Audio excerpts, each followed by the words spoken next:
What is going on, guys? It is Wrestlelamia here, back with another video. Join us now as we look at the good, the bad, and the downright ugly from last night's edition of AEW Dynamite, plus the wildest news stories and rumors you need to know, including Ric Flair apologizes, Vince McMahon sued again, Roman Reigns never losing, major surprises at the Royal Rumble, a former WWE star to make AEW debut, and much more. Be sure to subscribe and hit that notification bell for daily wrestling videos, and follow us on Facebook for exclusive lists.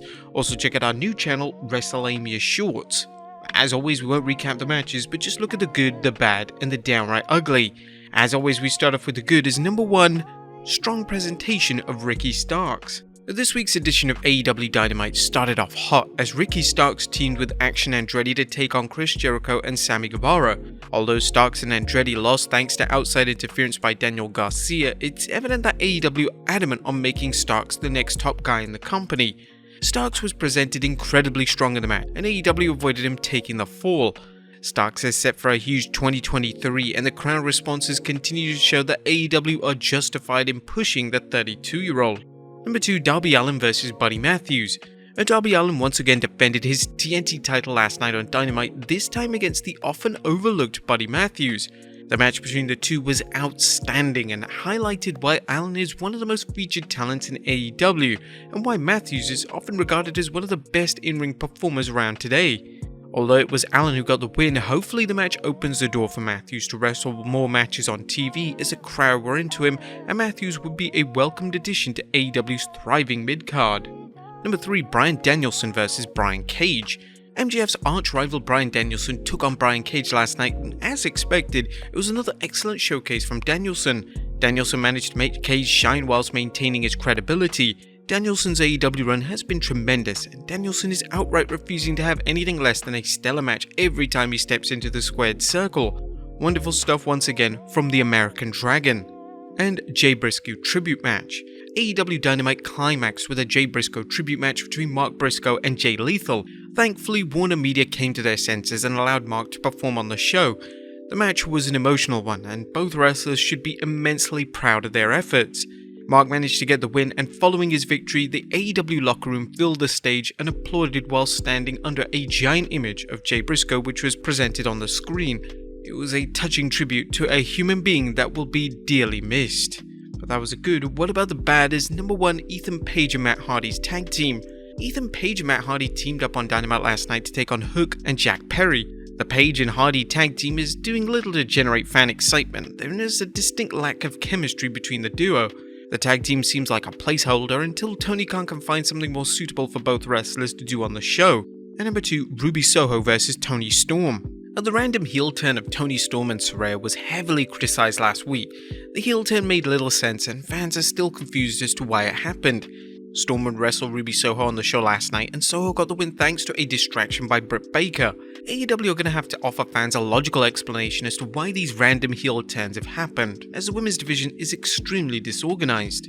There was nothing on the show this week that could be labelled as ugly. The Jay Briscoe tribute match and Darby Allin vs Buddy Matthews match were 2 definite highlights. As AEW approaches their next pay-per-view, Revolution, in early March, it'd be nice to see them flesh out some more compelling stories, especially in the women's division. What you guys think of Dynamite last night? Let us know in the comments down below. Now let's move on to the news.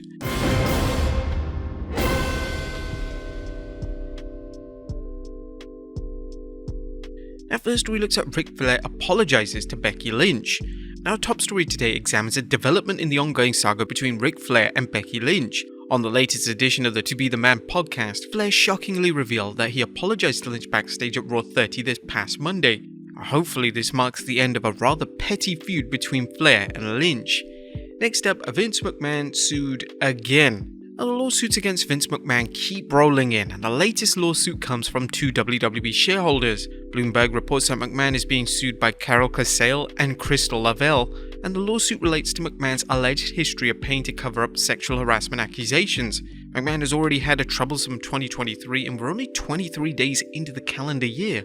The question is, what's next for McMahon, and is this the final lawsuit he's gonna face? Next up, Roman Reigns vs Sami Zayn at WrestleMania 39.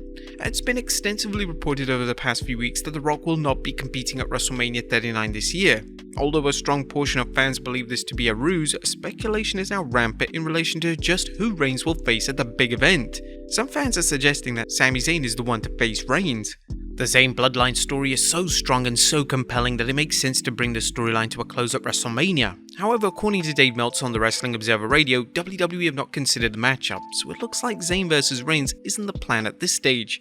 Meltzer added, "The goal from Roman Reigns' standpoint all along has been to make Kevin Owens and Sami Zayn into stars, bigger stars than they already are, and that's actually worked, but obviously the original plan was not Sami Zayn to face Reigns at WrestleMania, and even as late as a couple of weeks ago, they were trying to find something to not be Sami Zayn. That was not the long-term plan of Roman Reigns Sami Zayn WrestleMania main event." Are you guys disappointed though? Let us know in the comments down below. Next up, Roman Reigns to remain unbeaten? No matter who faces Roman Reigns at WrestleMania 39, there may be no plans from WWE to see Reigns drop his titles and suffer a loss. Dave Meltzer on the Wrestling Observer Radio is now speculating that WWE are reluctant to have anyone pin Reigns, and this extends to the legendary Rock. I don't know that they're willing to have anybody beat Roman Reigns. Obviously, Dwayne Johnson wasn't beating Roman Reigns to win the title. Obviously, Cody Rhodes' name was in the mix, and the way that storyline was, he almost had to win, but that doesn't mean he would have won. Next up, major surprises at the Royal Rumble. The Royal Rumble is set to take place this Saturday, and it looks like fans can expect a few surprises. According to Fight Fans, WWE have contacted outside talent in relation to making a one-time only appearance. Fight Fans doesn't elaborate on what names WWE have contacted, but you have to assume it's mostly free agents that aren't connected to top rival companies such as AEW. There are various names being thrown around on social media currently, ranging from Jay White to Rob Van Dam, so fans will have to wait this Saturday to find out who WWE have brought in for the big show. Who would you guys like to see make an appearance in the Rumble match? Let us know in the comments down below. Next up, who is the #1 babyface on SmackDown? Since Bray Wyatt returned at Extreme Rules last year, he's been firmly presented as a babyface, and according to Dave Meltzer on the Wrestling Observer Radio, WWE sees Wyatt as the #1 babyface on the SmackDown brand.